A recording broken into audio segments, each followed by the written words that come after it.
Mga tol, ang Magnolia pambansang manok templados matapos nga ma-eliminate ng Rain or Shine Elasto Painters. Pag-amin mismo ni Coach Chito Victorero, kaya sila hindi maganda ang naging performance dahil nga hindi sila nakakuha ng resident import at problemado sila sa import na kanilang nakuha. Swerte na sila sa pang-apat na import na kanilang nakuha na si Bird. Kaya naman ngayon pa lang ay naghahanda na ang Magnolia pambansang manok templados sa posibilidad sa opening game ng Commissioner's Cup na kung saan mag-uumpisa nga ngayong November 27. Tinitingnan na ang posibilidad ng Magnolia sa pagbabalik ng dalawa nilang import. Ito ang uunahin daw nilang pag-isipan kung sino sa dalawang import na si Nick Rakusiewicz at Tyler Bay ang kanilang kukunin. Alam natin na ang dalawang ito ay mga paborito ni Coach Chito Victorero, especially itong si Tyler Bay. Si Tyler Bay, ito yung huling naging import sa Commissioner's Cup ng Magnolia, na kung saan maganda ang naging performance, kanya lang hindi sila nakapasok sa finals. Ang height nito ay 6'7", isang big man na meron high flying ability at shot blocking ability, at the same time meron outside shooting at 3-point shot ability na kung saan badly needed ng Magnolia pambansang manok templados. Ang paparating na Commissioner's Cup ay merong walang height limit na requirements, kaya pwedeng magbago talaga ang import ng Magnolia. Pwede silang kumuha ng 7-footer or mas higit pa.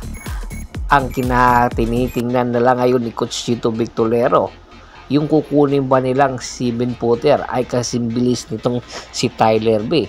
Kasi kung kasing bilis at kasing parehas ng kanyang ability, ay pwede. Kaya ito yung mga posibilidad. At isa pa sa posibleng ibalik ni Coach Chito Victorero ay itong si Nick Rakusiewicz, na kung saan ito talaga ang kanilang import, kanya lang sa nakaraan Commissioner's Cup ay nagkaroon ng height limit na 6'9", kaya instead na ibalik itong si Nick Rakusiewicz sa nakaraan Commissioner's Cup ay hindi na ibalik at naglaro na lang ito sa China. Ang height kasi nitong si Nick Rakusiewicz ay 6'11". Ang huling Commissioner's Cup ay mayroong height limit na 6'9" lang, kaya hindi ito nakabalik. Kaya nagbakasakali sila kay Tyler Bay. Itong si Nick Rakusiewicz, isang legitimate big man, meron din itong shot blocking ability at isa itong big man defender at pwedeng ipangtapat kay Junmar Fajardo, isa itong Russian. At alam nyo ba, ka-teammate pala neto si Benny Boatwright ng San Miguel Beermen noong nakapagkampiyon ang San Miguel sa Commissioner's Cup, na kung saan si Benny Boatwright nga ang kanilang naging import. Kaya di katakataka na gustong ibalik din ng Magnolia pambansang manok templados itong si Nick Rakusiewicz para ipangtapat kay Benny Boatwright. Kanya lang itong si Benny Boatwright ay hindi pa makakabalik sa Commissioner's Cup dahil nga meron itong injury iniinda. Kaya hindi pa natin alam kung sino ang magiging import ng San Miguel. Kaya balik tayo sa Magnolia. Itong si Nick Rakusiewicz sa kasalukuyan ay naglalaro sa Europa. Katulad din ni Tyler Bay ay naglalaro din ngayon itong si Tyler Bay sa Europa matapos nga maglaro ito sa Taiwan ng isang season. At pagkatapos noon ay dumiretso na ito sa Europa sa isang liga doon. Kaya ang dalawang nasabing import, kung sakasakali man, dapat pag-isipan ng mabuti ito ni Coach Chito Victorero. Ano ang import or sino ang import na pwedeng makapag-complement sa kanilang bagong lineup ngayon? Ito bang si Nick Rakusiewicz or si Tyler Bay na merong high flying ability at shot blocking ability? Alam natin na magkakaiba ang kanilang mga kakayahan. Kaya ano sa tingin nyo? Sino ang gusto nyo? Komento na sa baba ng video at pag-usapan natin yan. Samantala, itong si Junard Clarito, isa ito sa mga napakagandahan ng ipinakita sa series or sa mga nakaraan konferensya pa ng rain or shine. Kaya naman ito ang naging most improved player of the year. Sa ilalim ni Coach Yeng Guiao talagang umalagwa ang karera nitong si Junard Clarito.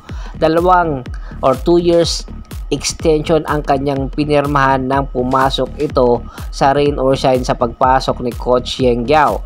At marami ang nagsasabi hindi lang ang rain or shine Elasto Painters ang nagkaka-interest na mag-extend ito ng kontrata, kundi isang import or isang kupunan din na katulad ng Magnolia ang nagkaka-interest kay Junard Clarito na maglaro doon sa Magnolia. Alam natin, nakita ni Coach Chito Victolero kung gaano kalaki ang puso nitong si Junard Clarito sa series nila ng Magnolia. Napakaganda ng ipinakita at ipinakita niya na kayang-kaya niya nang itaas ang kanyang level, kaya pa niyang i-improve ang kanyang mga arsenal. Kaya naman di kataka-taka na nabibigyan ito ng minuto ni Coach Yeng Guiao. Ano sa tingin nyo?